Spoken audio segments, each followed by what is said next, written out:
You.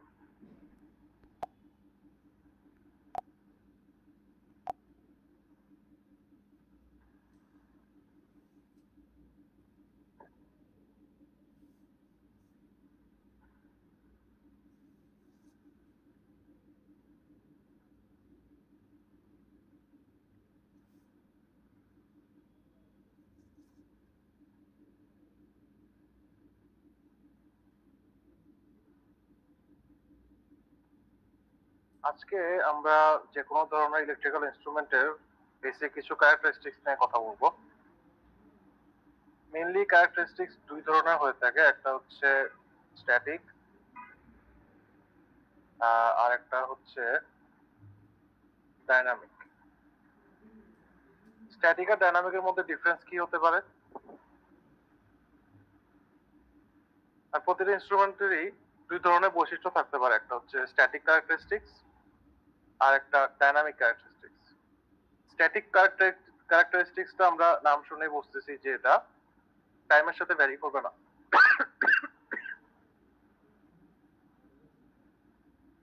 কোনো মানে এটা প্রসেসের সাথে টাইমের সাথে সাথে এটা কোনো ভ্যারিয়েশন আসবে না। যেই ক্যারেক্টারিস্টিক্স গুলোতে কোনো ভ্যারিয়েশন আসে না ওগুলোকে স্ট্যাটিক ক্যারেক্টারিস্টিক্স বলে, যেগুলোতে টাইমের সাথে ভ্যারিয়েশন আসে ওগুলোকে ডাইনামিক ক্যারেক্টারিস্টিক্স বলে। তো স্ট্যাটিক ক্যারেক্টারিস্টিক্স এর ভিতর অনেকগুলো ক্যারেক্টারিস্টিক্স আছে এবং আমরা কয়েকটা নিয়ে কথা বলবো। ইতিমধ্যে আমরা কয়েকটা নিয়ে কথা বলে ফেলছি শুরুতে আপনাদের ইন্ট্রোডাক্টরি ক্লাসগুলোয়। যেমন একটা ছিল, এক নাম্বার যদি আমরা আসি, সেটা ছিল অ্যাকিউরেসি। অ্যাকিউরেসি বলতে আমরা কি বুঝি? কোন একটা ইনস্ট্রুমেন্টের অ্যাকিউরেসি বলতে আমরা কি বুঝি?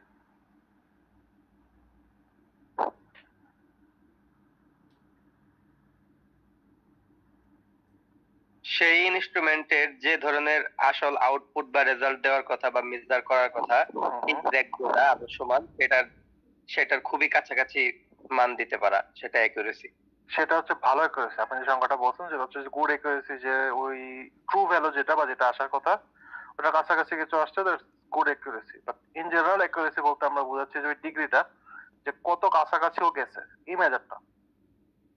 তাহলে এটা আমরা যদি ফর্মালি বলি তাহলে হচ্ছে it is the degree of closeness with which an instrument reading approaches the true value of the quantity being measured.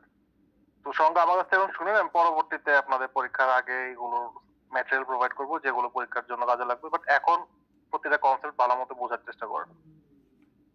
তো অ্যাকুরেসি নিয়ে আমরা অলরেডি আগেই পড়াশোনা করছি যে অ্যাকুরেসি হচ্ছে ট্রু ভ্যালু এটা কতটুকু কাছে বা দূরে, এই মেজারটা হচ্ছে অ্যাকুরেসি। এখন হচ্ছে সেকেন্ডলি আরেকটা জিনিসটা আমরা কথা বলি, সেটা হচ্ছে প্রিসিশন না, সেটা হচ্ছে সেনসিটিভিটি। এটা সংজ্ঞা আমি বলছি আপনাদেরকে। সেনসিটিভিটি বলতে আমরা কি বুঝি? যে কোনো একটা ইনস্ট্রুমেন্টের সেনসিটিভিটি বলতে আমরা কি বুঝি? এখানে ভুল উত্তর দিয়ে ভয় পাওয়ার কিছু নাই। আপনাদের ক্লাসই ভুল উত্তর দেওয়ার জায়গা, পরীক্ষার খাতা না। তাহলে এখানে হচ্ছে আপনার ভুল উত্তর দিলে কোনো সমস্যা নাই, লজ্জারও কিছু নাই, আপনারা ওটা শিখবেন যে কোনটা কারেক্ট আনসার না।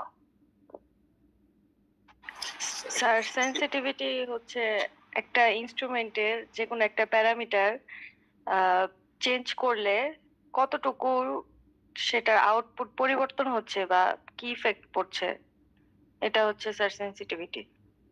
আচ্ছা, হ্যাঁ, আপনি কাছাকাছি গেছেন।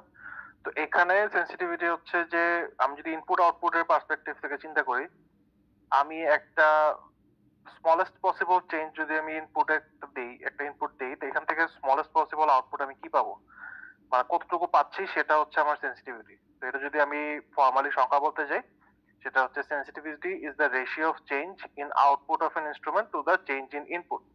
মানে ইনপুটের চেঞ্জের সাথে আউটপুটের চেঞ্জের যদি আপনি রেশিওটা নেন, তাহলে হচ্ছে আপনি সেনসিটিভিটিটা পাবেন। এটা যদি আপনি একটা কার্ভ চিন্তা করেন, এটা কার্ভের একটা স্লোপের মতো, রেট অফ চেঞ্জ, কতটুকু চেঞ্জ হচ্ছে, এটা হচ্ছে আমার সেনসিটিভিটি। একটা হাইলি সেনসিটিভ ইনস্ট্রুমেন্ট কি করতে পারে? আপনারা নিজের রিয়েল লাইফ থেকে একটা হাই সেনসিটিভ ইনস্ট্রুমেন্ট আর একটা লো সেনসিটিভ ইনস্ট্রুমেন্টের এক্সাম্পল দেন।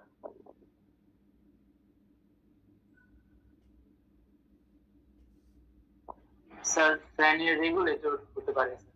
ফ্যানের রেগুলেটর তো ম্যানুয়াল ইনস্ট্রুমেন্ট, আপনার তো নিজের হাতে ঘোরাইতে হবে নাকি আপনি অটোমেটেড রেগুলেটরের কথা বলতেছেন?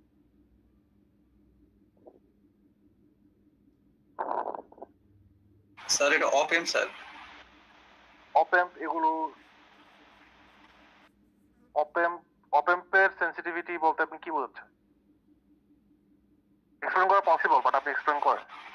অপ এম্পের সেন্সিটিভিটি বোঝানো হচ্ছে স্যার এখানে হচ্ছে আমরা ভোল্টেজ কতটুকু চেঞ্জ করলে স্যার এখানে ওই ডিভাইসটা স্যার কতটুকু হচ্ছে রেসপন্স করে স্যার, মানে আউটপুটটা কতটুকু পরিবর্তন হয়। হ্যাঁ স্যার এতটুকু বুঝি স্যার আমি। হ্যাঁ ঠিক আছে, অপ এম্পের বিভিন্ন রকম সার্কিটের সেন্সিটিভিটি এক এক রকম। ঠিক আছে, আমি আপনাকে যেটা জানতে চাচ্ছি সেটা হচ্ছে আপনার আশেপাশে বাস্তব জীবনে অথবা আপনি শুনছেন, কোথাও দেখছেন, কোন সিনেমায় দেখছেন বা কোন মুভিতে দেখছেন, অথবা আপনি রিয়েল লাইফে দেখছেন, কোথাও ক্লাসরুমে দেখছেন বা ফ্যাক্টরিতে দেখছেন, কোথাও হাইলি সেন্সিটিভ একটা ইনস্ট্রুমেন্টের কথা বলেন আর একটা লো সেন্সিটিভ ইনস্ট্রুমেন্টের কথা বলেন, তাহলে দুইটা পার্থক্যটা আমরা একটু চিন্তা করি। আপনার চেরনোবিলের নাম শুনছেন? চেরনোবিল একটা জায়গা আছে দুনিয়ায়।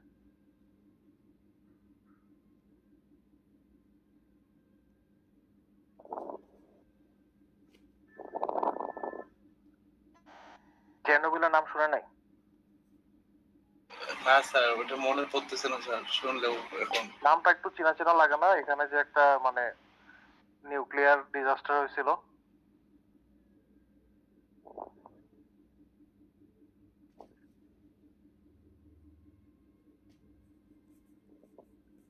Fukushima nuclear disaster. ফুকুশিমা, জি স্যার এটা নামটা শুনছি। নিউক্লিয়ার পাওয়ার প্ল্যান্টের ডিজাস্টার গুলোর কয়েকটা মেইন যদি নাম আসে, ওখানে চেরনোবিলের নাম আসবে, যেটা বোধহয় এখন হচ্ছে এটা রাশিয়া সোভিয়েত ইউনিয়নের আন্ডারে ছিল, বোধহয় এটা ইউক্রেনে পড়ছে মনে হয়। যাই হোক, এটা এখানে হচ্ছে একটা নিউক্লিয়ার ডিজাস্টার হয়েছিল। নিউক্লিয়ার ডিজাস্টার মানে নিউক্লিয়ার রিয়েক্টরের দুর্ঘটনা ঘটার পরে ওই এলাকা পুরোটা রেডিও অ্যাক্টিভ হয়ে গেছে। আর আপনাদের জন্য লিঙ্ক দিয়ে দিছি, অবসর সময় নিজে পড়ে নিবেন, বাট এগুলো জানা উচিত, জরুরি, সাধারণ জ্ঞানের পাঠ। ফুকুশিমাও সেম, ওখানে হচ্ছে আপনার রেডিও অ্যাক্টিভ মানে যে ইয়াটা ছিল, মানে আপনার নিউক্লিয়ার পাওয়ার প্ল্যান্ট ছিল, ওখানে বন্যা হওয়ার পরে ওটা হচ্ছে পুরোপুরি ওই এলাকা পুরা রেডিও অ্যাক্টিভ হয়ে গেছে। রেডিও অ্যাক্টিভ হওয়া মানে তো বুঝেন, তেজস্ক্রিয়তা অনেক বেড়ে গেছে ওই এলাকায় কোনো সাধারণ মানুষ থাকতে পারবে না, কোনো পশু পাখিও থাকলেও এটা অনেক ইফেক্টেড হবে। তারপর আশা করি হিরোশিমা নাগাসাকির নাম অ্যাটলিস্ট শুনছেন। জি স্যার এটা শুনছি। জি স্যার। আচ্ছা, তো চেরনোবিল বা ফুকুশিমা নিয়েও পড়াশোনা করবেন, কারণ হচ্ছে ওগুলো আমাদের ইঞ্জিনিয়ারদের সাথে কানেক্টেড। আমাদেরও দেশে একটা হচ্ছে রূপপুর, ওখানে ইলেকট্রিক্যাল ইঞ্জিনিয়াররাই জয়েন করে অনেক, তো এই ব্যাপারে জানা উচিত। এনিওয়ে, ওখানে একটা স্পেশাল ইনস্ট্রুমেন্ট ইউজ করা হয়, সেটার নাম হচ্ছে গাইগার কাউন্টার। তেজস্ক্রিয়তার একটা একক হচ্ছে গাইগার, GEIGER। গাইগার কাউন্টার হচ্ছে এরকম খুবই হাইলি সেন্সিটিভ একটা ইনস্ট্রুমেন্ট, যেটা হচ্ছে আপনার এনভায়রনমেন্টে যদি স্লাইটেস্ট রেডিও অ্যাক্টিভিটি থাকে ওইটাও সে ধরতে পারবে। সে ধরে হচ্ছে এটা একটা মানে মর্স কোডের মতো আওয়াজ হতে থাকে, টিট টিট করে একটা আওয়াজ হতে থাকে যে এখানে রেডিও অ্যাক্টিভিটি আছে। এখানে কে জানি কল অফ ডিউটি খেলতো, কার নামের আগে জানি কল অফ ডিউটি ছিল, কে এটা? শাস্তি দেওয়ার জন্য না, আমি এমনি ইন্টারেস্টেড জানতে। আচ্ছা, ক্লাসে আছে উনি? স্যার আসসালামু আলাইকুম। আপনি কি অনলাইন খেলতেন না কোনো ক্যাম্পেইন মিশন খেলছেন? স্যার আমি অনলাইনে খেলতাম স্যার। স্যার ওই কোন প্ল্যান করে নাই। Call of duty classic game যেগুলো, যেমন কল অফ ডিউটি 4, 5, 1, 2, 3, 4, 5, 6 এগুলো কোনোটা খেলেন নাই? না স্যার, আমার পিসি গেম খেলা হয়নি স্যার। আচ্ছা আচ্ছা, ঠিক আছে। ওখানে হচ্ছে ওটা না খেললে নাই, ওখান থেকে এক্সাম্পলটা আনা যেত আর কি। এনিওয়ে, আপনার পড়াশোনা যখন করবেন তো সবখান থেকে এক্সাম্পলটা আনার চেষ্টা করবেন, সবখানে শেখার কিছু না কিছু আছে। তো ওরকম রেডিও অ্যাক্টিভ কাউন্টার হচ্ছে একটা হাইলি সেন্সিটিভ ইনস্ট্রুমেন্ট। আবার মোটামুটি লো সেন্সিটিভ ইনস্ট্রুমেন্ট হিসেবে আপনি বলতে পারেন যে এসির যে থার্মাল রেগুলেটরটা আছে, যে কখন ফ্যান স্পিড বাড়বে কমবে, বা ইনভার্টার যে টেকনোলজিটা আছে সেটা ততটা হাইলি সেন্সিটিভ না। আপনার টেম্পারেচার বাড়লে যে ওর সাথে সাথে হাই স্পিডের ইয়া করে এসি রেগুলেট করে দিবে সেটা হয় না, ও কিছুটা সময় নেয় এরপরে অ্যাক্ট করে। তো এটা হচ্ছে একটা আমি বলতে পারি যে আমি যদি ওটা গাইগার কাউন্টারের সাথে তুলনা করতে যাই এটার সেন্সিটিভিটি তুলনামূলক কম, কারণ ইনপুটের চেঞ্জের সাথে আউটপুটের চেঞ্জটা আরেকটু স্লো হচ্ছে ওটার তুলনায়। কাজে সেন্সিটিভিটিটা আমরা বুঝতে পারতেছি। তো এটাকে যদি আমরা একটা ইকুয়েশন আকারে লিখি,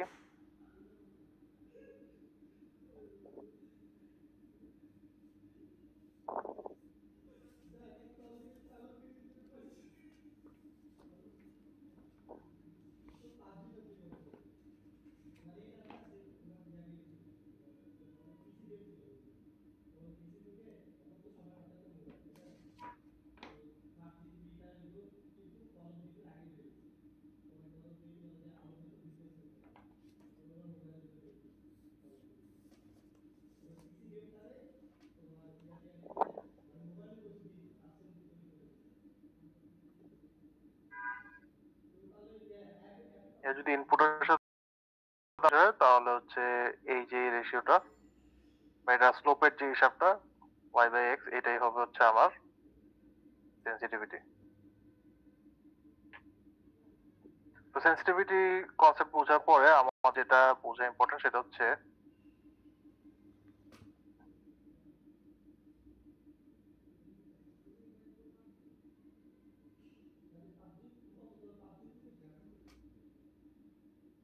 রিপ্রোডিউসিবিলিটি। কে যেন চ্যাটে লিখছেন, এটা কি হাইলি সেন্সিটিভ নাকি লো সেন্সিটিভিটি কোনটা বলবেন আপনি? কোন কাতারে ফেলবেন এটাকে? প্রকনুল হাকিম,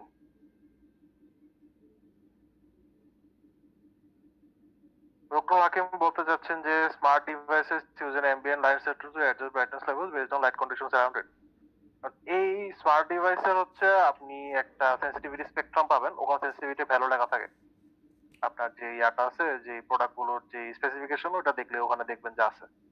তো এটা হচ্ছে আপনার ডিভাইসের কোন ব্র্যান্ডের কিনতেছেন বা কত দাম দিয়ে কিনতেছেন বা কোয়ালিটির উপর ডিপেন্ড করবে। যেমন এটা বাংলাদেশ চাইনিজ কিছু ডিভাইস পাওয়া যায় ওগুলো ততটা সেন্সিটিভ না। আবার আপনি যদি আমেরিকা থেকে আনান বা বাইরে কোনো দেশ থেকে আনান তখন দেখবেন যে ওখানে ভালো ভালো কিছু ব্র্যান্ড আছে যারা এই ধরনের প্রোডাক্ট ক্রিয়েট করে। তো এটার এরকম ইন্টার ইনস্ট্রুমেন্ট সেন্সিটিভিটি চিন্তা যেমন করা যায় তেমন একই ইনস্ট্রুমেন্টেরও নানা রকম সেন্সিটিভিটি হইতে পারে, ডিজাইনের উপর ডিপেন্ড করে। আচ্ছা, এবার আসলে আমরা 3 নাম্বার টপিকে, সেটা হচ্ছে রিপ্রোডিউসিবিলিটি। রিপ্রোডিউসিবিলিটি হচ্ছে যে এটা মানে আমরা যখন প্রিসিশন বা অ্যাকুরেসির একটা কম্পারিজন করছিলাম ওইটার সাথে এটা স্লাইটলি রিলেটেড।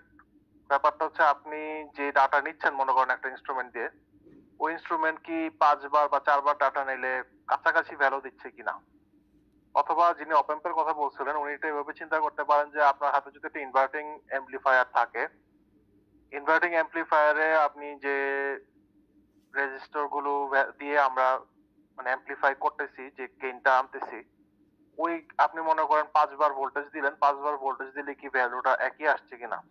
কারণ যদি কোনো রকম ফল্ট থাকে তখন দেখা যেতে পারে যে 5 বারের 5 বার এসে আমাকে কারেক্ট ভ্যালু দেয় নাই, 2-3 বার হয়তো উল্টাপাল্টা ভ্যালু দিছে।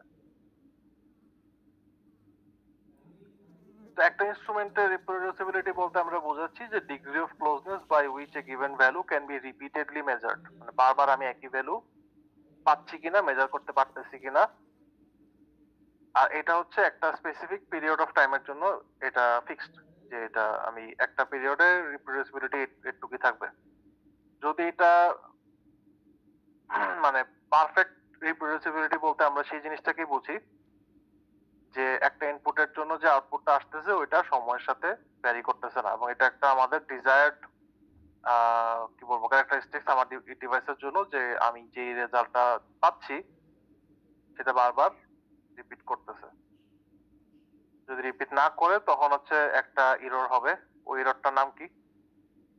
খাতা উল্টে এরর কয়েকটা পড়াইছে না, এরর কয়েক রকম হয়েছে ওখানে দেখে বলেন এটা কোন এরর হবে যদি আমি রিপ্রোডিউস করতে না পারি। এক এক সময় যদি এক এক ভ্যালু দেয় আমার মেশিন।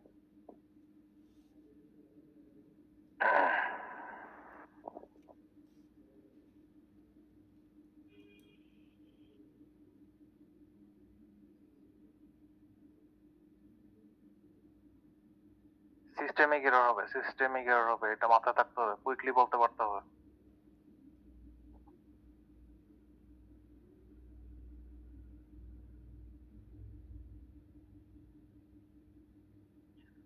চার নাম্বার ইম্পর্টেন্ট প্যারামিটার বা ক্যারেক্টারিস্টিক্স হচ্ছে ড্রিফট।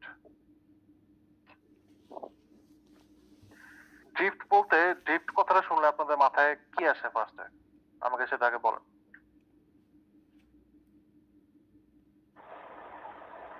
কার ড্রিফট করা। Car sir need for speed. Need for speed, okay. আপনার সিআর কিছু বলতে নিছিলেন? জি স্যার, স্যার ম্যাটেরিয়ালসে পড়ছিলাম যে স্যার ভ্যালেন্স ইলেকট্রনকে কন্ডাকশন ইলেকট্রনে কনভার্ট করার জন্য বা কন্ডাকশনে পাঠানোর জন্য একটা ড্রিফটের প্রয়োজন হয়, ওয়ান কাইন্ড অফ ফোর্স। ওখানে একটা ড্রিফট ভেলোসিটি থাকে, ওইটা জি হিসাব স্যার, করা লাগে। ড্রিফট। তো ওই ড্রিফটের সাথে বা গাড়ির ড্রিফটের সাথে সবকিছুর সাথে এটা কানেক্টেড। তো আমি যদি এটা ফর্মাল ডেফিনেশনটা বলি, ডেফিনেশন হচ্ছে যে the drift of a system is defined as the gradual shift in the indication over a period of time where in the input variable does not change. এটার মানে হচ্ছে আমি ইনপুট যেটা দিচ্ছি সেটা চেঞ্জ হচ্ছে না, কিন্তু আউটপুটটা মুভ করা শুরু করছে। এটা পারফেক্টলি বলা যায় যে এটা যারা মানে গাড়ির এক্সাম্পলটা চিন্তা করতেছেন, যারা যখন গাড়ি ড্রিফট করে তখন কিন্তু চাকা কিন্তু ঘুরে না, চাকা কিন্তু স্ট্যাটিক থাকে, ওখান থেকেও ড্রিফট করতে থাকে। কাজে এখানে ওই ড্রিফটে এটা জাস্ট ইমাজিন করার জন্য বললাম, বাট এখানে ড্রিফটটা আপনার চিন্তা করতে এমন যে আপনি ইনপুট দিচ্ছেন একই, ইনপুট চেঞ্জ হচ্ছে না, কিন্তু আপনি রিডিং নিতেছেন, দেখতেছেন যে এটা একদিকে সরে যাচ্ছে, 5 এর পর 5.5, 6, 6.5 এরকম করে করে এটা সরে যেতেছে, যেটা সরার কথা না। তো এটা কি কারণে হতে পারে? এটা কয়েকটা কারণ থাকতে পারে। যেমন একটা হতে পারে যে এখানে কোনো স্ট্রে ইলেকট্রিক ফিল্ড আছে। স্ট্রে ইলেকট্রিক ফিল্ড মানে আপনার আশেপাশে কোন একটা ইলেকট্রিক ফিল্ড বা ম্যাগনেটিক ফিল্ডের উপস্থিতি আছে, এবং যেটার কারণে আপনি যে ডিভাইসটা ইউজ করতেছেন ওটা এফেক্টেড হচ্ছে।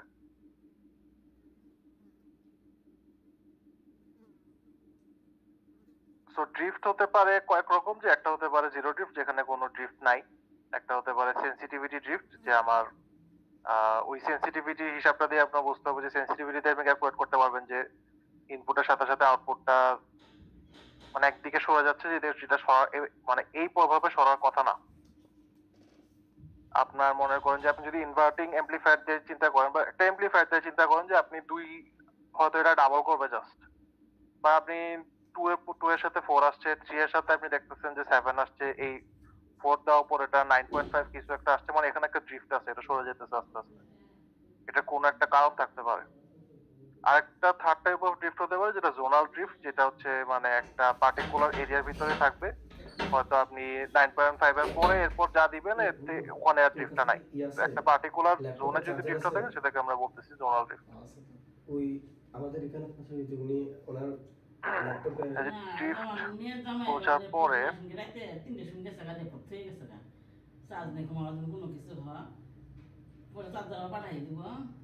মানে উনি তো একটু চাইতে চান যে একটু ল্যাপটপে চার্জারটা নিয়ে মানে একটু চার্জ দিয়ে আবার তোকে দিয়ে যাবে, এটা বলতেছে।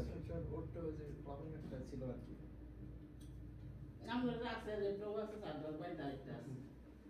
এরপরে আমরা আসবো স্ট্যাটিক এররে। এটা হচ্ছে আমরা যে অ্যাকুরেসি পড়ছি শুরুতে, ওইটারই হচ্ছে আরেকেন্ড।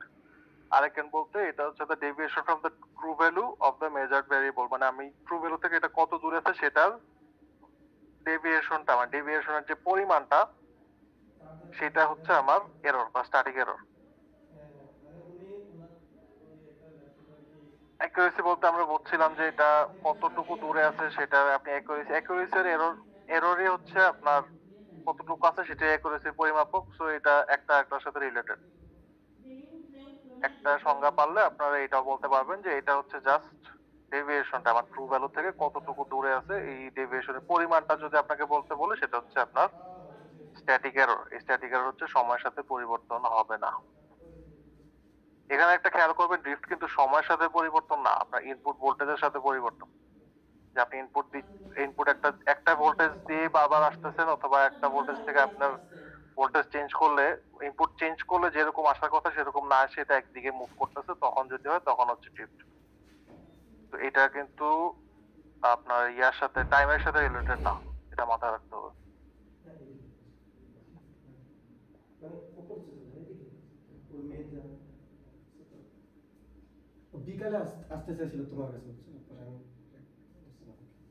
আমি বলছিলাম যে ঘুমের। এর পরবর্তী ইম্পর্টেন্ট পয়েন্টটা হচ্ছে ডেড জোন। এখন ডেড জোন বলতে আপনারা কি বোঝেন?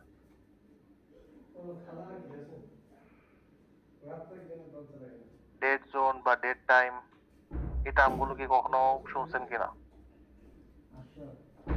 স্যার মুভিতে গেমে এরকম দেখছি স্যার। মুভিতে, গেমে দেখছেন, ওখানে কি হয়? স্যার একটা নির্দিষ্ট এরিয়া থাকে স্যার, ওইটা স্যার একটা ডেড জোন, ওইটার বাইরে গেলে স্যার মারা যায় বা মানে সিস্টেম ফল করে।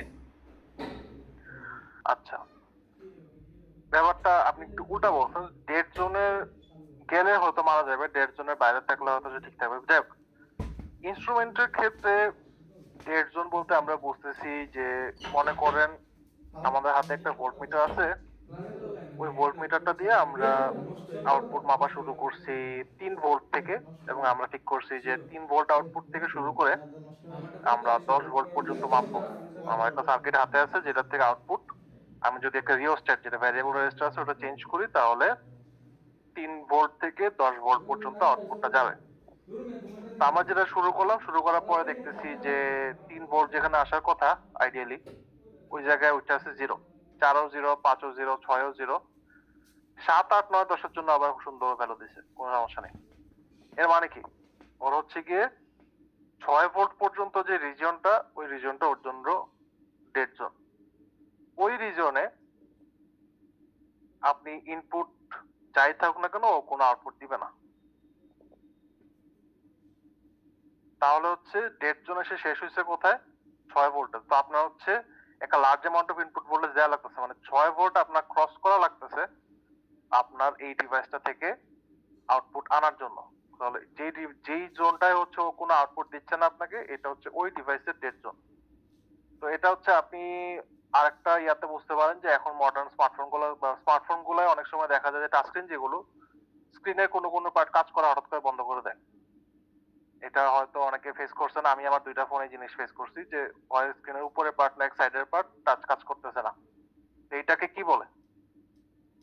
এটাকে বলতেছে যে ওই স্ক্রিনটা, ওই পার্টটুকু ডেড জোন হয়ে গেছে, যে ওইখানে আপনি যাই ইনপুট দেন না কেন, আমার টাচ তো একটা ইনপুট, আপনি যেটাই হাতুড়িতে বাড়ি দিলেও লাভ নেই, ওই জায়গায় হচ্ছে গিয়ে ও কোনো কিছু, মানে ও আর রিড করতেছে না ওখান থেকে কিছু।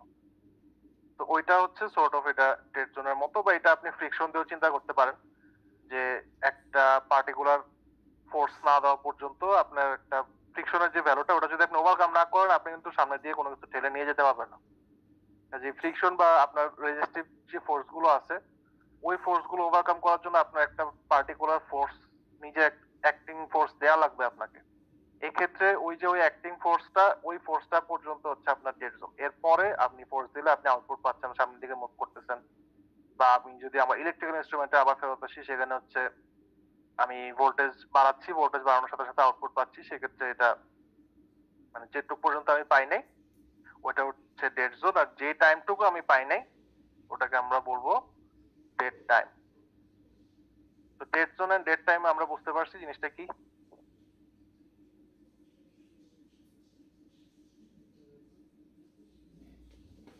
জি স্যার। এক্সপ্লেন করেন আমাকে।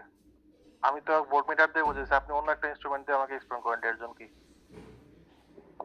স্যার, যেমন একটা ম্যাটেরিয়ালকে বা একটা বস্তুকে সরানোর জন্য স্যার আমার 5 নিউটন ফোর্স দরকার। এখন যদি আমি 3 বা 4 নিউটন আর কি, মানে 5 নিউটনের নিচে যদি ফোর্স দিই, তাহলে তো এই বস্তুটাকে আমরা সরাতে পারবো না। কিন্তু 5 নিউটন বা তার উপরে যদি আমরা ফোর্স দেই, তাহলে তো স্যার এই বস্তুটাকে আমরা সরাতে পারবো। তো 5-এর নিচে যেই ফোর্সটা, তো স্যার সেটাকে আমরা বলবো ডেড জোন। এখানে স্যার আমরা কোনো কাজ করতে পারবো না, মানে বস্তুটাকে সরাতে পারবো না। এটা কে ক্ষেত্রে হবে স্যার ডেড জোন, মানে 5 নিউটনের নিচে। আচ্ছা, গুড। এটা আপনাদের জন্য একটা টিপস যে আপনারা যখন এটা মেইনলি আমি আজকে যা পড়াচ্ছি এগুলো শর্ট কোশ্চেন এবং ফাইবার কোশ্চেন। ফাইবারে যদি এই কোশ্চেনটা ধরে চেষ্টা করবেন একটা ইলেকট্রিক্যাল এক্সাম্পল দিতে। আমি যেটা ভোল্ট মিটার দিয়ে দিছি ওটা দিতে পারেন, অথবা অ্যামিটার হলে অ্যামিটার। ইলেকট্রিক্যাল আনসার দেওয়াটা বেটার, সেফ। ওটার প্রবলেম কম হয় বা সম্পূরক কোশ্চেন কম করতে পারে মানুষ। এটা হচ্ছে আপনার ইন্টারভিউ স্কিলের মতো, যে আপনি ইন্টারভিউ বোর্ডে কারা আছে সেটার উপর বেস করে, বা আপনার যদি এটা সেন্ট্রাল ভাইবা বোর্ড হয় কোথাও, বোর্ডে কারা আছে এটা আপনার খুব ভালো মতো খেয়াল রাখতে হবে। আর আমি নিউটন দিয়ে একটা এক্সাম্পল দিলাম, বা একটা এক্সাম্পল দিলাম যেটা ফিজিক্স রিলেটেড। ওখানে যদি ফিজিক্সের কেউ থাকে, সে ওইটা ধরে ওখান থেকে আরো 10টা কোশ্চেন করা শুরু করবে, যে কোশ্চেন আপনার গ্রাউন্ডে না। ইন্টারভিউ আসলে কোনো সিলেবাস নাই, তো ওখানে হচ্ছে যে যা ইচ্ছা তা কোশ্চেন করে। যেমন আমাকে এক থেকে সুপার কন্ডাক্টরের বিভিন্ন ফর্মুলা নিয়ে জিজ্ঞেস করছে, আমি বলছি সুপার কন্ডাক্টর কি জিনিস একটু জানি, এর বাইরে আমি কিছু জানি না, কারণ এটা আমার নিজের ইন্টারেস্ট থেকে আমি পড়ছি।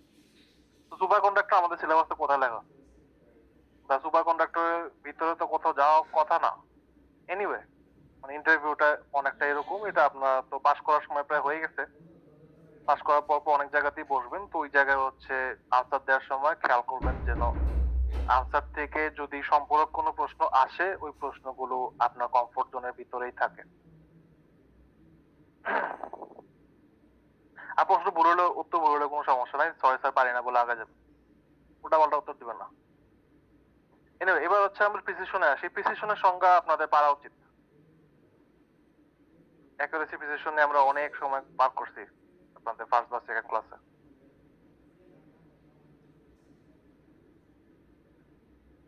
প্রিসিশন বলতে আমরা কি বুঝি? এক্সাম্পল দিয়ে বোঝালেও হবে, আমাকে সংখ্যা মুখস্থ করতে হবে না।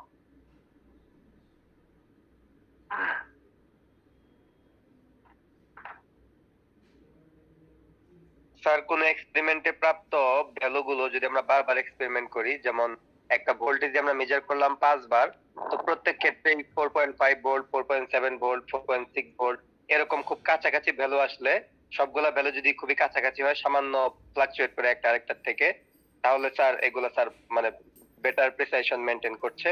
আর যদি অনেক বেশি ফ্লাকচুয়েট করে, অনেক পার্থক্য থাকে, তাহলে sir less precise. Very good, exactly এটাই। তাহলে এটার সাথে আরেকটা জিনিসের সংজ্ঞা মিল আছে। এই সংজ্ঞাটা কি আমরা একটু আগে পড়ে আসছি, এটা এই লিস্টিং রিপ্রোডিউসিবিলিটি। সো রিপ্রোডিউসিবিলিটি কতটুকু, মানে এটা প্রিসিশনটা ইজ জাস্ট রিপ্রোডিউসিবিলিটির একটা মেজারমেন্ট। আমি যে ভ্যালুগুলো পাচ্ছি ওটা আমরা কতটুকু ভালো মতো রিপ্রোডিউস করতে পারছি, এটা হচ্ছে আমার, এটাকে আমরা প্রিসিশন বলতেছি। কারণ হচ্ছে মানে আপনি যে এক্সাম্পলটা দিলেন যে 4.5 4.6, এটা যে কোনো দিতে পারে। যেমন এটা আমার 5 volt of the desired output, ঠিক আছে। এখানে কনসিস্টেন্টলি যদি আমি 1.1 1.2 1.112 এই ধরনের ভ্যালু পাই, তাহলে আমি এটা বলতে পারতেছি যে জিনিসটা এরর অনেক high, but the device is precise. And আমরা প্রিসাইজ ডিভাইসকে চাইলে চেঞ্জ করে এটাকে হাইলি অ্যাকুরেট করতে পারবো, পরে অ্যাডজাস্টমেন্ট করতে পারবো। বাট একটা ডিভাইস যেটা রিপ্রোডিউসিবিলিটি নাই বা প্রিসিশন কম, সেটা ইউজেবল না। সেটা ইউজ করা যদি আমি এক্সপেরিমেন্ট করি, তাহলে ওই এক্সপেরিমেন্টে কি ধরনের এরর এসে পড়বে?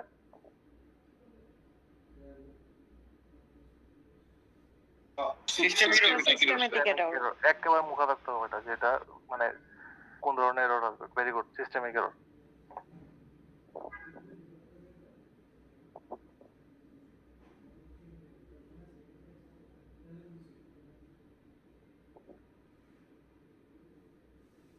এই জিনিসটা আমার মনে হয় আপনারা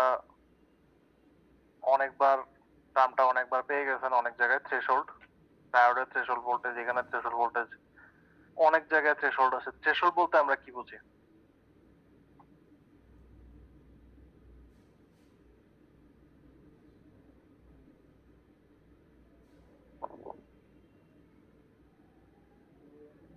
স্যার এই ডিভাইসটা স্যার মানে এই ভোল্টেজটা স্যার থ্রেশহোল্ড ভোল্টেজটা পার হইলে স্যার ডিভাইসটা স্যার অ্যাক্টিভ হবে স্যার, এরকম কিছু একটা।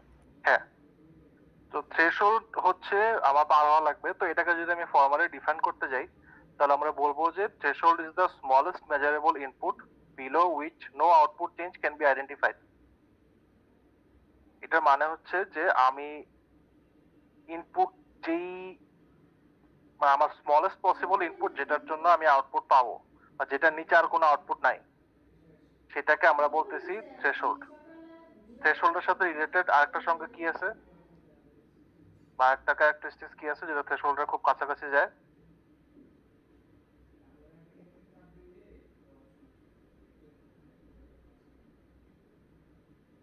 Dead zone.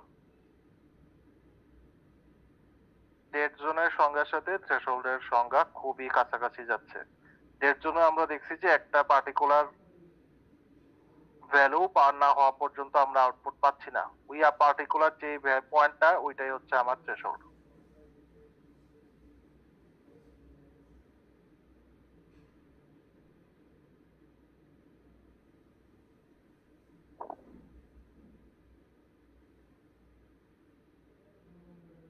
কোনো কিছু আমরা এটা প্রায় হিসাব করি যে এটার সাথে ওটা লিনিয়ার সম্পর্ক আছে বা এটা একটা লিনিয়ার সার্কিট, এটা একটা লিনিয়ার এলিমেন্ট। তো আমরা লিনিয়ারিটি বলতে কি বুঝি আসলে?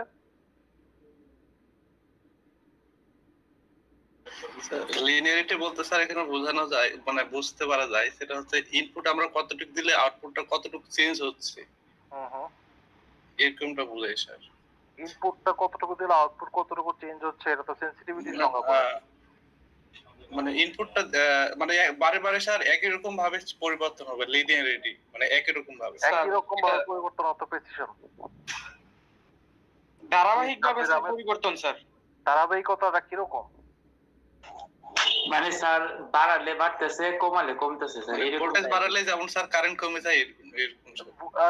এটা ভিজুয়ালি আমি যদি চিন্তা করতে যাই তাহলে রিলেশনশিপটা মানে কিসের মতো?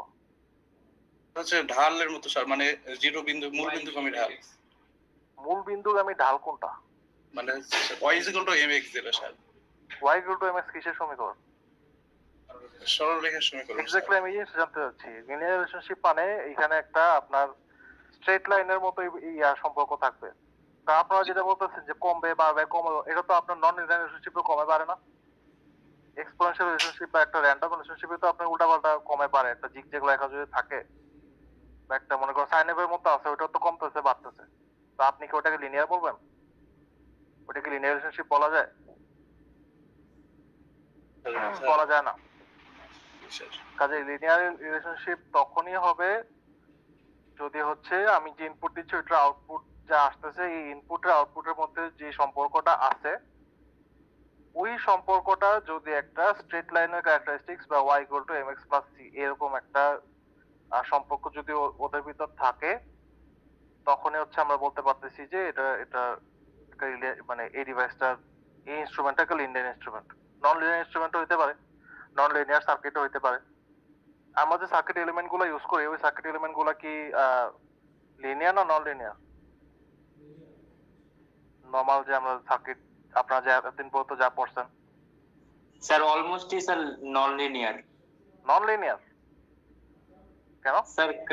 কারণ স্যার আমরা যখন স্যার গ্রাফ মানে স্যার আইডিয়ালি লিনিয়ার, কিন্তু স্যার আমরা যখন গ্রাফটা করি তখন স্যার আসলে স্ট্রেট লাইন হয় না। এটা স্ট্রেট লাইন হয় না, ওইটা কেন হয় না বলুন তো? স্যার এরর থাকে। এররের কারণে হয় না, বাট থিওরিটিক্যালি তো আমার স্ট্রেট লাইনে আসার কথা। বাট এমন কিছু কিছু এলিমেন্ট আছে যেগুলো থিওরিটিক্যালি স্ট্রেট লাইন আসে না। এগুলো কিছু এক্সাম্পল দেন তো আমাকে। দুইটা জিততে পারলেই হবে।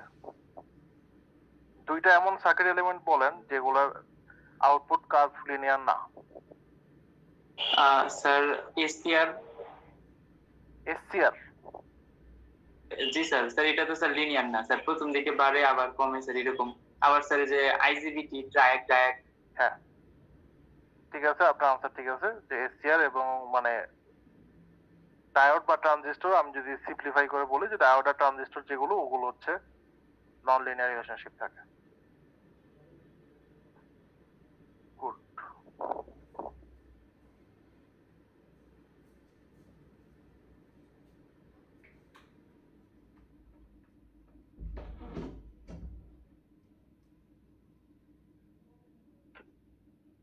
স্টেবিলিটি বলতে আমরা কি বুঝি? আপনি কন্ট্রোল সিস্টেম পড়ছেন? না স্যার, স্যার ওইটা আমাদের এখনো আসে নাই। আচ্ছা এটা সমস্যা নাই, কন্ট্রোল সিস্টেম না পড়লেও সমস্যা নাই। স্টেবিলিটি এই ওয়ার্ডটা আমরা ডে টু ডে লাইফে খুবই কমনলি ইউজ করি। তো স্টেবিলিটি, একটা ইনস্ট্রুমেন্টের স্টেবিলিটি বলতে আপনারা কি বুঝবেন? স্যার স্ট্যাবিলিটি বলতে স্যার এমন একটা মানে সিচুয়েশন হবো যে সে স্ট্যাবল থাকার ট্রাই করবো, এরকম। আপনি যদি একটা জিনিসের সংজ্ঞা ওই জিনিসটা দিয়ে দেন তাহলে কিন্তু এটার সংজ্ঞা হয় না।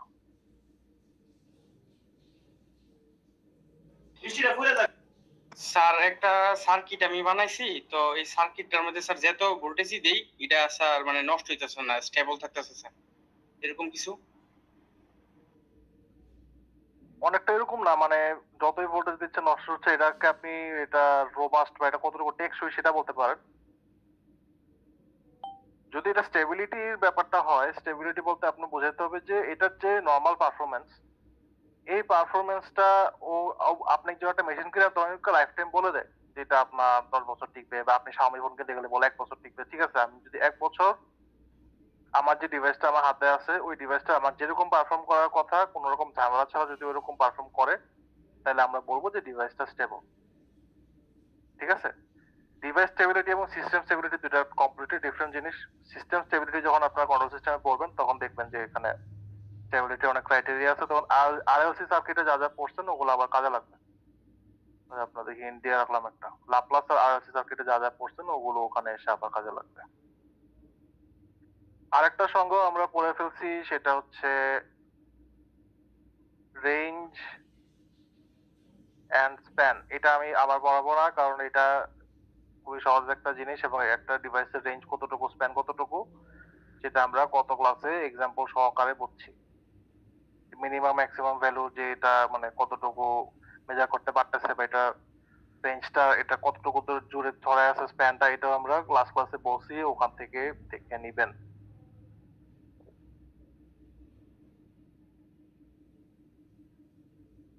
আচ্ছা,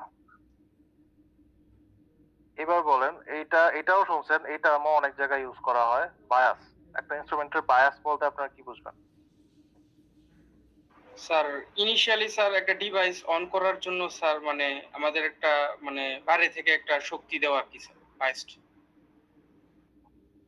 ইনিশিয়াল কি করার জন্য?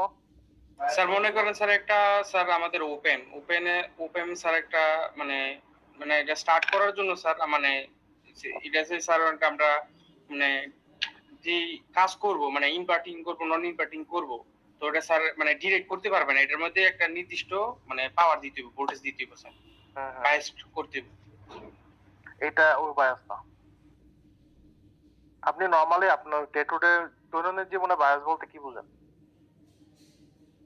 আমরা কি বলি না যে অমুক লোকটা বায়াসড, অমুক লোকের ভিতরে এই বায়াসটা আছে, বা রেসের বেসিসে বায়াস, ধর্মের বেসিসে বায়াস, জেন্ডারের বেসিসে বায়াস। বায়াস বলতে আমরা কি বুঝি? মানে স্যার পক্ষপাতিত্ব স্যার, মানে কারো প্রতি স্যার মানে জি স্যার। তো ইনস্ট্রুমেন্টে বায়াস হচ্ছে একটা কনস্ট্যান্ট এরর, যেটা হচ্ছে পুরো রেঞ্জের ভিতরে আছে। আমি যদি ওর মেজারমেন্টের যে রেঞ্জটা ধরি, ওই রেঞ্জ এন্টায়ার রেঞ্জে যদি একটা পার্টিকুলার এর কনস্ট্যান্টলি একটা এরর থাকে, মনে করেন আপনি 1 ভোল্ট বা 2 ভোল্ট প্রতি রিডিং এর সাথে সাথে 1 ভোল্ট বা 0.1 ভোল্ট করে অ্যাড হইতেছে, যে আপনি দেখতেছেন যে যেই ভ্যালুই নেন না কেন ওটার থেকে এত এত এত ভোল্টেজ বা এতটুকু ভ্যালু আপনার বেশি বা কম আসতেছে। তো এটাকে আমি বলতেছি বায়াস, যে এটা কোনো একটা বায়াস আছে এখানে, কোনো একটা এররের কারণে বা কোনো একটা এক্সটার্নাল বা ইন্টারনাল একটা ইফেক্ট, এক্সটার্নাল না, এটা একটা ইন্টারনাল ইফেক্টের কারণে এই ধরনের একটা আউটপুট আসতেছে। মানে এটা মানে কনসিস্টেন্টলি আপনি যতগুলাই যেখানেই ভ্যালু নেন না কেন, যেই রেঞ্জে ভ্যালু নেন না কেন, ওই রেঞ্জে আপনি দেখতেছেন যে এই ঝামেলাটা আছে। যেমন আপনার একটা ডিভাইসের রেঞ্জ যদি 0 থেকে 100 ভোল্ট হয়, আপনি দেখতেছেন যে 90 ভোল্টেও আপনি এই এররটা পাচ্ছেন, আবার 5 ভোল্টেও এই এররটা পাচ্ছেন। তাহলে আপনি বলবেন যে এখানে একটা বায়াসের এক্সিস্টেন্স আছে, এবং এই বায়াসটা 1 ভোল্ট এরর বা 2 ভোল্ট এররের বায়াস একটা যদি আপনি ভ্যালুটা বের করে ফেলেন যে এত ভোল্টের, তাহলে হচ্ছে এটা আপনি একটা সার্কিট ক্রিয়েট করে ওই এররটা বাদ দিতে পারবেন, বা আপনি ক্যালকুলেশনের সময় সিম্পলি ওই জিনিসটাকে মাইনাস করে দিবেন, তাহলেই হবে, মাইনাস বা প্লাস বায়াসের উপর বেস করে।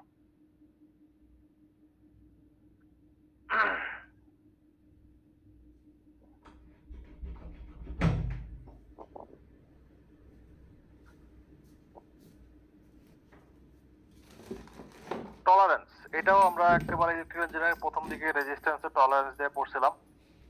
তো টলারেন্স বলতে আমরা কি বুঝি?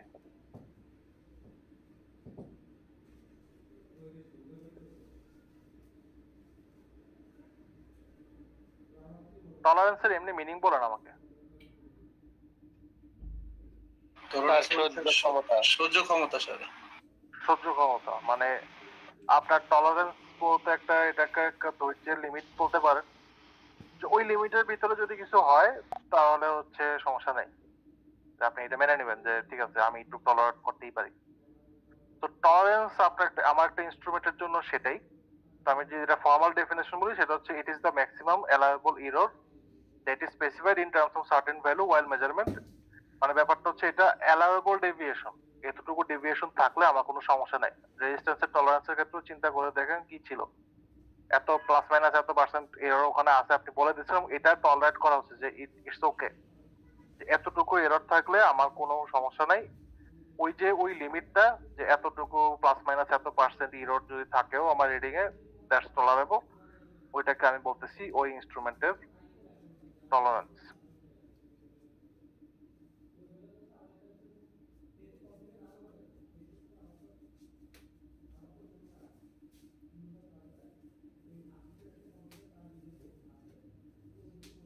হিস্টেরেসিস,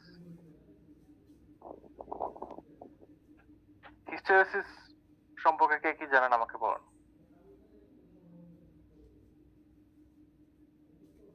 ম্যাগনেটিক্স বা মোটরের ক্ষেত্রে বা জেনারেটরের ক্ষেত্রে ওখানে আমরা হিস্টেরেসিস লস এই জিনিসটা পড়ার কথা পড়েন নাই?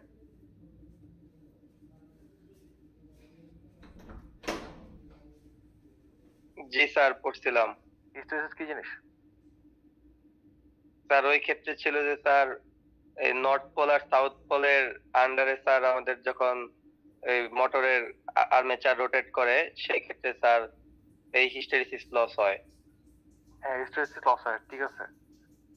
হিস্টেরেসিস লসটা কি জিনিস ছিল? এরকম একটা কার্ভ ছিল হিস্টেরেসিস, আমার যতটুকু মনে পড়ে ইন্টার লাইফ থেকে, কার ইঞ্জিনের মতো অনেকটা। যাই হোক হিস্টেরেসিস জি স্যার এরকমই ছিল স্যার।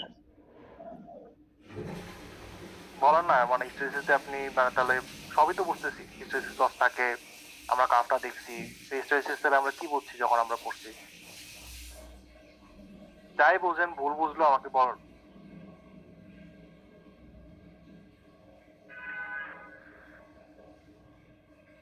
নাইন টেনের ফিজিক্স বইও থাকার কথা, ইন্টারের ফিজিক্স বইও থাকার কথা,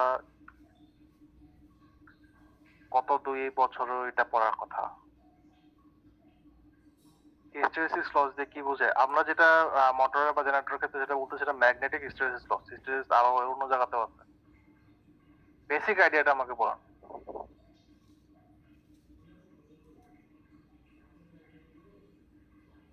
রিমন খান।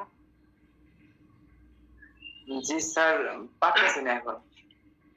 আচ্ছা, হিস্টেরেসিস যে লসটা এখানে ম্যাগনেটিক ফিল্ডের যদি আমরা চিন্তা করতে যাই যে সাউথ পোল থেকে নর্থ পোল বা নর্থ পোল থেকে সাউথ পোল, এটাও চিন্তা করতে পারেন। বা আমরা আরেকভাবে চিন্তা করি যে আমরা একটা রাস্তা দিয়ে যাওয়ার পর ওই রাস্তা দিয়ে আবার ব্যাক করতেছি, একটা এমন একটা প্রসেস, এবং ওই প্রসেসে যেটা হচ্ছে যে আপনি একটা ইনস্ট্রুমেন্টের জন্য যেটা চিন্তা করতে পারেন যে আপনি 0 থেকে একটা পার্টিকুলার ভ্যালুতে নিছেন এবং আবার ওই ভ্যালুতে ব্যাক করার ট্রাই করতেছেন, বাট ব্যাক করার সময় আপনার যেভাবে যে ভ্যালুটা পাওয়ার কথা বা ব্যাক করে যে ভ্যালুটা পাওয়ার কথা ওই ভ্যালুটা আপনি পাচ্ছেন না। হিস্টেরেসিসে যেটা হচ্ছে যে আমার যে এনার্জি কনজারভেশন হওয়ার কথা, আমি এক পোল থেকে আরেক পোলে গেলাম বা একটা পাথে মুভমেন্ট করার পরে ওই পাথে আবার ব্যাক করতেছি, আমার যে ক্যালকুলেটেড এনার্জি পাওয়ার কথা ওইটা আমরা পাই না। ওই এনার্জিটা কোথায় চলে যায় সেটাকে হিস্টেরেসিস লস বলে। এবং এখানে হচ্ছে আপনি যদি ম্যাগনেটিক্স পড়েন ওখানে দেখবেন হিস্টেরেসিস লুপ বলে একটা টার্ম আছে।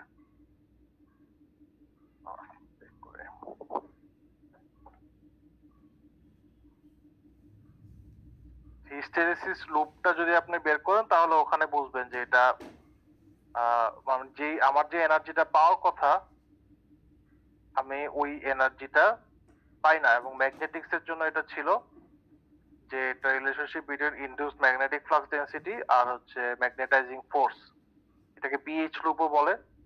তো এটা হচ্ছে একটু দেখে নিবেন। আমরা যে ইনস্ট্রুমেন্ট গুলো ইউজ করি ওখানে হচ্ছে হিস্টেরিসিস একটা ইম্পর্টেন্ট পার্ট। তো এটাকে হচ্ছে আপনি লোডিং এবং আনলোডিং দিয়ে এক্সপ্লেন করতে পারেন।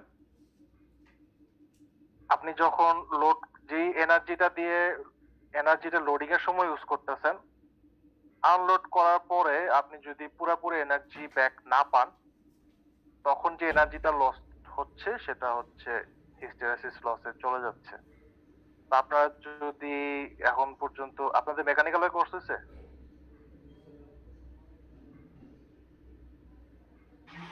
জি স্যার, ইরিভার্সিবল প্রসেস মনে আছে পড়ছেন? জি স্যার মনে আছে স্যার। ইরিভার্সিবল প্রসেস অথবা আপনি যদি একটা সাইক্লিক প্রসেস চিন্তা করেন, আপনার সাইক্লিক প্রসেসে ইনপুটে আপনি যেটুকু এনার্জি দিচ্ছেন, আউটপুট একটা পুরো পাথ ফলো করে ব্যাক করার পরে আপনার ওইটুকু এনার্জি একটা রিভার্সিবল প্রসেসে পাওয়ার কথা, বাট আমরা পাই না। আইডিয়ালি আমরা পাই না, এবং এই সেম অ্যানালজিটা আপনি এখানেও আনতে পারেন। আমাদের যে হিস্টেরিসিস ম্যাগনেটিক সার্কিট বা ইলেকট্রিক সার্কিটের যে হিস্টেরিসিস, ওইটাও সেম।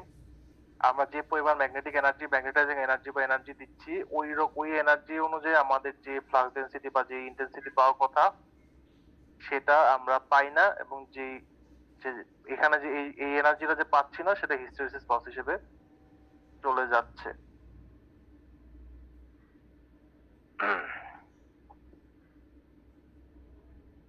এই যতটা হচ্ছে আপনার স্ট্যাটিক ক্যারেক্টারিস্টিক্স। এখন আরো এক ধরনের ক্যারেক্টারিস্টিক্স আছে যেটা হচ্ছে ডাইনামিক ক্যারেক্টারিস্টিক্স।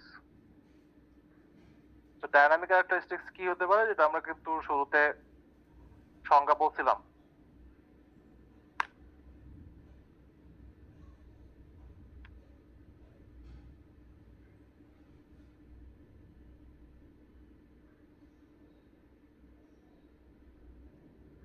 স্ট্যাটিক আর ডাইনামিক ক্যারেক্টারিস্টিক্স এর মধ্যে ফান্ডামেন্টাল ডিফারেন্সটা কি ক্লাসের শুরুতেই বলছি।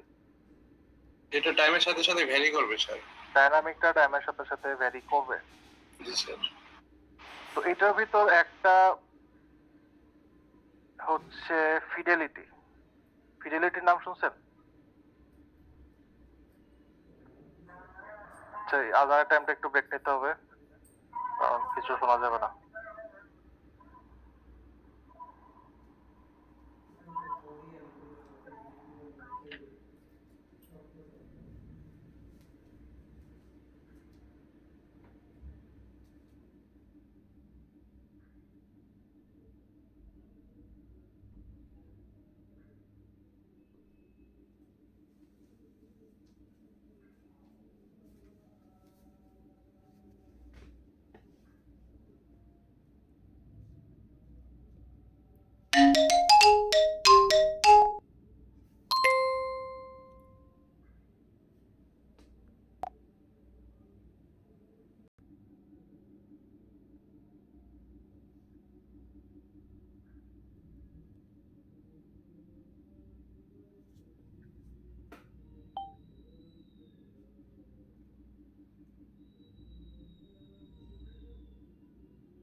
ওয়াইফাই এর ফুল মিনিং কি?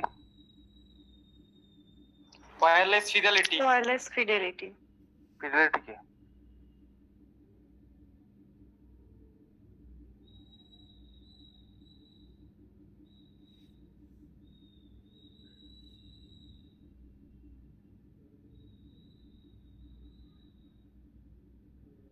জানি না, জানতে হবে তো। ফিডেলিটি হচ্ছে আমরা যখন একটা ডাইনামিক ক্যালকুলেশন করতেছি, ডাইনামিক ক্যালকুলেশন বলতে আমরা এখানে টাইমেরও একটা ইফেক্ট, টাইমের যে ইফেক্টটা সময়ের সাথে সাথে সেটাও আমরা কনসিডারেশনে নিচ্ছি। এই ক্ষেত্রে ফিডেলিটি হচ্ছে the degree to which a measurement system is capable of faithfully reproducing the changes in input without any dynamic error. Dynamic error ছাড়া ইনপুটের সাথে আউটপুটের যে রিলেশনটা, ওই রিলেশনটা ডাইনামিক এরর ছাড়া সে কতটুকু সময়ের সাথে সাথে রিপ্রোডিউস করতে পারছে সেটাই হচ্ছে ওই মেজারিং ইনস্ট্রুমেন্টের ফিডেলিটি। তাহলে ফিডেলিটি বলতে আমরা কি বুঝতেছি? ডাইনামিক এরর যেটা যেটা সময়ের সাথে রিলেটেড যে এরর গুলো, ওই এরর গুলো ছাড়া আমার মেজারিং ডিভাইস ইনপুট আউটপুটের যে স্ট্যান্ডার্ড রিলেশনশিপটা ওর আছে ওইটা যত রিপ্রোডিউস করতে পারতেছে সেটাকে আমরা ফিডেলিটি বলতেছি। এবং মানে এটার সাথে আপনি ওয়্যারলেস ফিডেলিটি যেটা সেটাও চিন্তা করতে পারেন। ওয়াইফাই কানেকশনে আমরা কি চাই?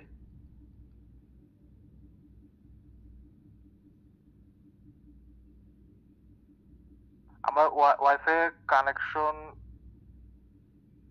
পারফরমেন্স আইডিয়ালি কোন পারফরমেন্সটা কাছাকাছি হোক সেটা চাই বলতো। ওয়াইফাই জিনিসটা আসে কোত্থেকে? আপনি রাউটারের সাথে কি কানেক্ট করেন? Sir broadband line, LAN connection. Line, but আপনি যে ব্রডব্যান্ড লাইন যদি সরাসরি ইউজ করেন ওইটা পারফরমেন্স ভালো না ওয়াইফাই পারফরমেন্স ভালো? স্যার সরাসরি লাইন। তাহলে ওয়াইফাই মানে ওয়্যারলেস ফিডেলিটি আমরা কি বুঝতেছি? ফিডেলিটি বলতে আমরা বুঝতেছি যে ডাইনামিক এরর ছাড়া ইনপুট আউটপুট রিলেশনশিপটা যত ভালোভাবে মেনটেন করা যায়। তাহলে ওয়্যারলেস ফিডেলিটি বলতে আমরা এটা মানে একটা কম্পারিজন আনতে পারি যে আমার ব্রডব্যান্ডটা যেটার ভিতরে কোনো ওয়্যারলেস লস গুলো নাই, ওইটাকে যখন আমরা ওয়্যারলেসলি মানে প্রপাগেট করতেছি ওখানে আমরা যে সময়ের সাথে এখানে তো একটা টাইম রিলেশনশিপ অবশ্যই আছে। তো ওইটাই যে এরর গুলো আছে ওগুলা ছাড়া মানে ওগুলা দিয়ে যদি সহ বা ছাড়া আমরা যদি চিন্তা করি বা ওগুলো ইফেক্ট সহ ও কতটুকু ভালো পারফরমেন্স আমাকে দিচ্ছে ব্রডব্যান্ডের তুলনায়, সেটাকে আপনি একটা ওয়্যারলেস সিস্টেমের ফিডেলিটি হিসেবে চিন্তা করতে পারেন।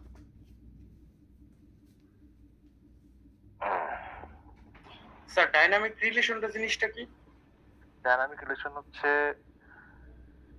সময়ের সাথে কোনো একটা সিস্টেমের যে চেঞ্জ গুলো আসে বা যে এরর গুলো আসে ওইটাকে একটা টাইম ডিপেন্ডেন্ট সিস্টেম যদি আপনি চিন্তা করেন। যেমন আমাদের এই কারেন্ট যে ইন্টারনেট কানেকশন সেটা কিন্তু টাইম ডিপেন্ডেন্ট। সময়ের সাথে সাথে আপনি প্যাকেট পাঠাচ্ছেন, ওখানে সময়ের সাথে সাথে যে চেঞ্জ গুলো আসবে বা যে রিলেশনশিপ গুলো আছে যেগুলো টাইমের সাথে রিলেটেড সেগুলোকে আমরা ডাইনামিক ক্যারেক্টারিস্টিক্স বলতেছি। আমরা আরো কয়েকটা ক্যারেক্টারিস্টিক্স দেখলে আরেকটু ক্লিয়ার হবে।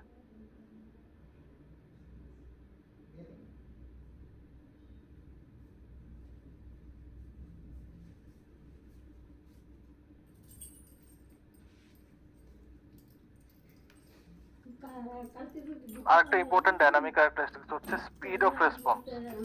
স্পিড অফ রেসপন্স হচ্ছে যে একটা ইনপুটের কোনো একটা চেঞ্জ বা যে কোনো একটা চেঞ্জের সাথে সাথে আমার যে ডিভাইসটা আছে ওইটা কত কুইকলি রিঅ্যাক্ট করতে পারে।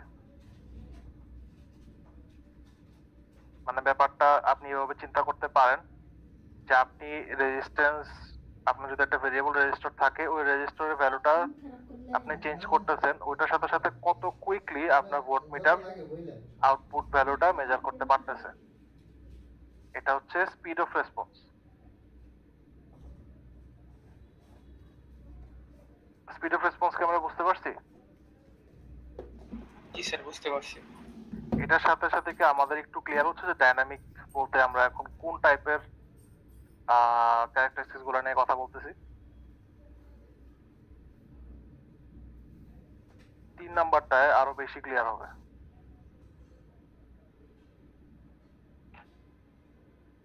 ল্যাগ বলতে আপনি কি বুঝেন?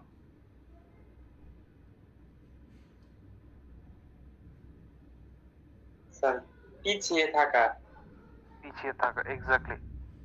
তো ব্যাপারটা হচ্ছে এখানে যদি আমরা মেজারমেন্টের হিসাবে বলি সেখানে হচ্ছে যে কোনো একটা আপনি ইনপুট দেওয়ার পরে আউটপুট আসতে কোনো একটা ডিভাইসে ইনস্ট্যান্টেনিয়াসলি যেটা পসিবল না, একটু হইলেও টাইম লাগে, কোনোটাতে বেশি টাইম লাগে কোনোটাতে কম টাইম লাগে। তো এই টাইমটা যে লাগতেছে এই টাইমের যে মানে পরিমাপটা সেটা হচ্ছে ল্যাগ। কাজে এটা স্পিড অফ রেসপন্সের সাথে কানেক্টেড, কিন্তু ওর কতটুকু সময় লাগতেছে আপনার রেসপন্ড করতে সেটাই হচ্ছে ওই ডিভাইস, ওই টাইমটাকে আমরা বলবো ওই ডিভাইসের ল্যাগ। তো ল্যাগ আবার দুই ধরনের হয়, একটা হচ্ছে রিটার্ডেশন ল্যাগ আর একটা হচ্ছে টাইম ডিলে। তো রিটার্ডেশন লেগা টাইম ডিলে, মানে টাইম ডিলে বলতে আমরা আলটিমেটলি বুঝতেছি যে আমাদের একটা ডেট টাইম ছিল না? ডেট টাইম কি ছিল মনে আছে? জি স্যার, ডেট টাইম ছিল। করার সময় আমরা ডেট টাইম পড়ছিলাম।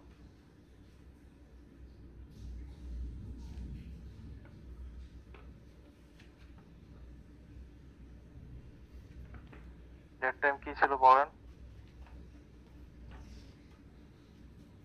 ডেট জোন কি ছিল? স্যার যে সময়টাতে স্যার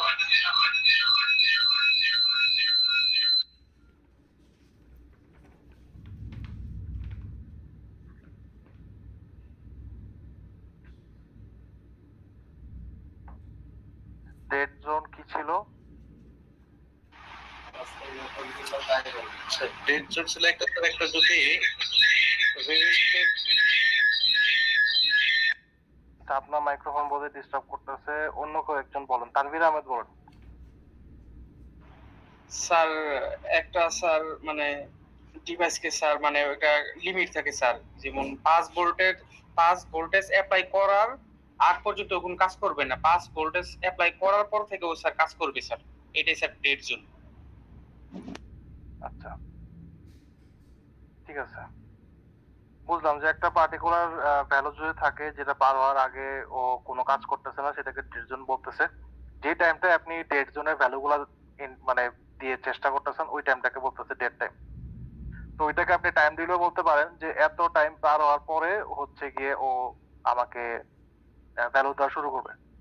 তো আপনি যদি ব্যাপারটা এমন হয় যে আপনি যে ভোল্টমিটারের যে বা আপনি যে ভেরিয়েবল রেজিস্টারটা চিন্তা করতেছেন ওটাকে আপনি সিমুলেট করতেছেন ম্যাটল্যাবে, আপনি বলে দিয়েছেন যে 5 সেকেন্ড পর পর রেজিস্ট্যান্স 0.5 ওহম করে বাড়বে। সো ম্যাটল্যাব ওটা ঘোরাচ্ছে, তো ঘুরাতে ঘুরাতে ঘুরাতে ঘুরাতে ও হচ্ছে ওই ডেড জোনটা পার হইতে ওর যে টাইমটা লাগবে ওইটা হচ্ছে ডেড টাইম। আরেকটা হচ্ছে রিটার্ডেশন ল্যাগ, সেটা হচ্ছে গিয়ে যে ইনপুট চেঞ্জ হওয়ার পরে আউটপুট যে চেঞ্জটা বা আউটপুট মানে সিস্টেমটা রেসপন্ড করা শুরু করতে কতক্ষণ সময় লাগতেছে। ইটস নট দ্যাট আপনি আউটপুট পেয়ে যাচ্ছেন, আউটপুট পাইতে কত সময় লাগতেছে সেটা না। আপনি ইনপুটে একটা চেঞ্জ আসছে, চেঞ্জ আসার পরে আউটপুট যে রেসপন্ড মানে আপনার ডিভাইসটা যে রেসপন্ড করা শুরু করছে মাত্র, শুরু করে হচ্ছে ও আলটিমেটলি ফাইনাল ভ্যালুতে যাবে, বাট এই স্টার্ট করতে যে ডিলেটা ওইটাকে বলতেছি আমরা রিটার্ডেশন ল্যাগ। কাজে আমরা স্ট্যাটিক এবং ডাইনামিক রেসপন্স নিয়ে আজকে পড়াশোনা করলাম। আজকে আচ্ছা আরেকটা আছে, আরেকটা বাকি আছে, সেটা হচ্ছে আপনার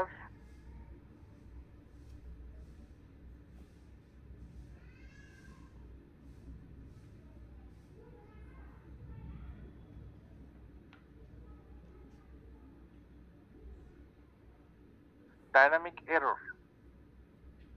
তো ডাইনামিক এরর আর হচ্ছে স্ট্যাটিক এরর, আমরা স্ট্যাটিক এরর পরে আসছি কিন্তু। তো ডাইনামিক এররে শুধু একটা ফ্যাক্টর অ্যাড হবে, সেই এক ফ্যাক্টরটা কি?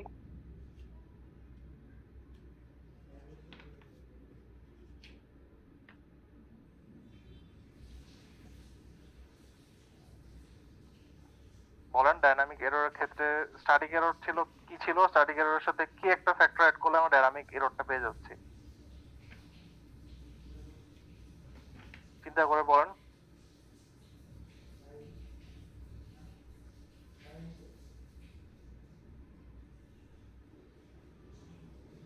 সিয়ার?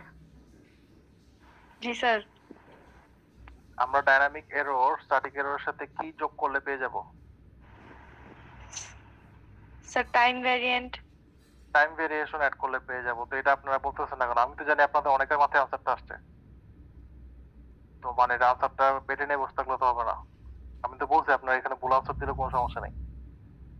যাই হোক, ডাইনামিক এরর হচ্ছে আমরা যে স্ট্যাটিক এরর যে সংজ্ঞাটা পড়ছি সেটাই, যে ট্রু ভ্যালু থেকে কতটুকু দূরে আছে। বাট এখানে হচ্ছে যে টাইমের সাথে যে চেঞ্জ আসতেছে, মানে এই টাইমের সাথে সাথে ট্রু ভ্যালু থেকে আমার মেজার্ড ভ্যালুর যে কতটুকু দূরে আছে বা কতটুকু ডিফারেন্স আছে সেটাই হচ্ছে আমার ডাইনামিক এরর।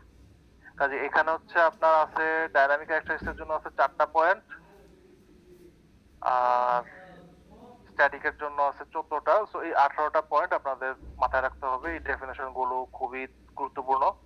এই ডেফিনেশনের পরবর্তীতে আমি লেকচার নোট দিয়ে দিতে পারি, যদি নাও দিই এটা কোনো প্যারা না, কারণ আজকে আমরা খুব ভালো মতো ইন্টারেক্টিভলি বুঝছি কোথায় কি হচ্ছে।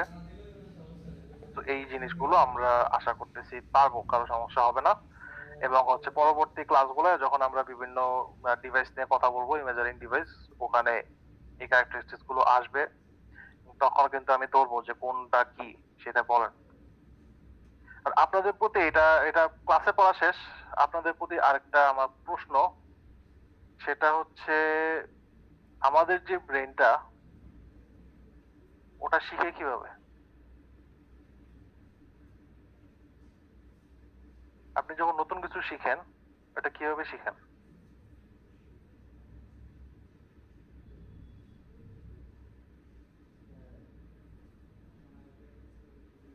ওপেন এন্ডেড ক্রিয়েটিভ কোশ্চেন, যার যেটা মাথায় আসছে বলেন।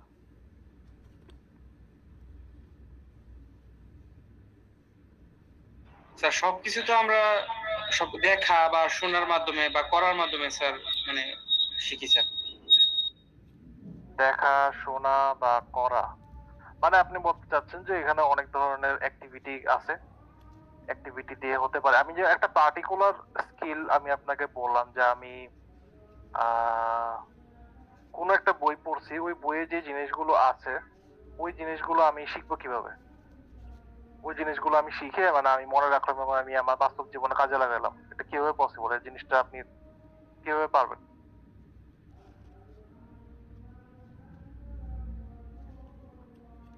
স্যার রিয়েল লাইফে স্যার মানে অ্যাপ্লাই করে রিয়েল লাইফে আপনি অ্যাপ্লিকেশন করবেন। সেই অ্যাপ্লিকেশনের জন্য কিন্তু আপনার আগে আপনি যে জিনিসটা পড়ছেন সেই জিনিসটা মাথায় ঢুকানো লাগবে, মানে আপনার মেমোরিতে জিনিসটা আগে স্টোর করা লাগবে। তো আপনি আপনার আমাদের মেমোরিতে আসলে দুনিয়ার অনেক আজে বাজে ফালতু জিনিসপত্র সবই আছে। তো আপনি যে শিখবেন, শিখাটা হয় হচ্ছে আপনার ব্রেনে নিউরাল পাথওয়ে ক্রিয়েট হয়। আপনি যখন কিছু শিখার চেষ্টা করেন এটাকে বলে হচ্ছে নিউরাল পাথওয়ে। যে এটা যারা সাইকেল চালাতে পারেন বা যারা সাঁতার কাটতে পারেন তারা দেখবেন যে এটা একবার শিখে এনাফ। এন্ড আপনি 10 বছর পর সাঁতার কাটতে গেলেও দেখবেন যে আপনি খুব স্মুথলি সাঁতার কাটতে পারতেছেন, কোনো সমস্যা হচ্ছে না। তো এটা হচ্ছে ব্রেন যাই করেন না কেন, ব্রেন ওটা শিখে ব্রেনে হচ্ছে একটা সার্কিট ক্রিয়েট করে রেখে দেয়। পরবর্তীতে হচ্ছে ওটা ইউজ করে যখন আপনি করতে চান, কাজ করতে চান বা এটা। সো আপনি যাই শিখেন না কেন, এখানে হচ্ছে যদি আপনি একটা টপিকের সাথে আর একটা টপিক কানেক্ট করে পড়েন তাহলে আসলে সবগুলাই একসাথে মনে থাকে। যেমন আপনারা যারা জিআরই দিবেন পরে তারা দেখবেন যে ওয়ার্ড মুখস্থ করার অনেকগুলো টেকনিক আছে। এখানে একটা টেকনিক ইউজ করা হয়, সেটা হচ্ছে প্রায় 10-12 3টা 14-15টা ওয়ার্ড একসাথে গ্রুপ করা হয়। গ্রুপ করে একসাথে মনে রাখা হয় যে এইটার সাথে এইটা সিমিলার, এটার সাথে এইটা সিমিলার। তো আপনি যদি এরকম কানেকশন বিল্ড করতে পারেন তাহলে হচ্ছে আপনি যা পড়তেছেন সবই মনে থাকবে। কাজে এখানে অনেকগুলো ইরর নিয়ে আমরা পড়ছি, অনেকগুলো ক্যারেক্টারিস্টিক্স নিয়ে আমরা পড়ছি। তো এই ক্যারেক্টারিস্টিক্স গুলো যদি আপনি আপনার আশেপাশের যে ইনস্ট্রুমেন্ট গুলো আছে বা আপনার ল্যাবে যখন কাজ করেন ওখানে যে মেজারমেন্টের ইনস্ট্রুমেন্ট গুলো আছে ওগুলা দিয়ে মানে ওগুলা হচ্ছে যদি আপনারা করেন, ওগুলাতে যদি আপনার এই ক্যারেক্টারিস্টিক্স গুলা বসায় মেন্টালিও যদি শুয়ে শুয়ে চিন্তা করেন যে আচ্ছা এটা এই ভ্যালুটা এরকম আছে, এই সিস্টেম ক্যারেক্টারিস্টিক্স এরকম, তাহলে দেখবেন যে জিনিসগুলো আপনাদের মুখস্থ করার প্রয়োজন নেই, এই জিনিসগুলো অটোমেটিক্যালি আমাদের মনে আছে। আচ্ছা, চালাতে টাইম অবশ্য আমার এখানে 45, এই জন্য হচ্ছে আমি টাইম নিচ্ছিলাম। ঠিক আছে, আপনি চলে যেতে পারেন। 23 স্যার আমাদের এই পাশে বৃষ্টি শুরু হয়েছে স্যার, হয়তো কারেন্ট চলে গেলে ওয়াইফাই চলে যাবে স্যার। কারেন্ট চলে গেলে ওয়াইফাই চলে যাবে। আপনার রোল নাম্বার কত? স্যার 17। স্যার আমারও স্যার একই অবস্থা স্যার, আমার 30 স্যার 30 আর কি 30। ওকে, ঠিক আছে। আপনাদের শাকিল মেহরাব জি বলেন।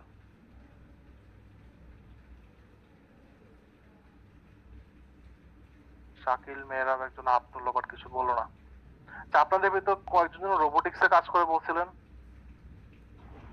স্যার আমার আছে স্যার ইচ্ছা, কিন্তু কিছুই জানি না স্যার। না না, ইচ্ছা আছে সেটা ঠিক আছে, মানে অলরেডি কাজ করেন এমন কেউ আছেন?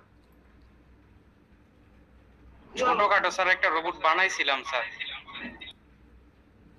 আচ্ছা, আপনাদের এমনি রোবোটিক্স ক্লাব জাতীয় কিছু আছে? স্যার ছিল বাট কোনো অ্যাক্টিভিটিস নাই স্যার। আচ্ছা ঠিক আছে, থ্যাংক ইউ। তাদের attendance নিয়ে নিই। যে 23, 30 আর 17 আপনারা যেতে পারেন। Roll 1, yes sir. Roll 2, yes sir. Roll 7 আপনি যান। রোল 3,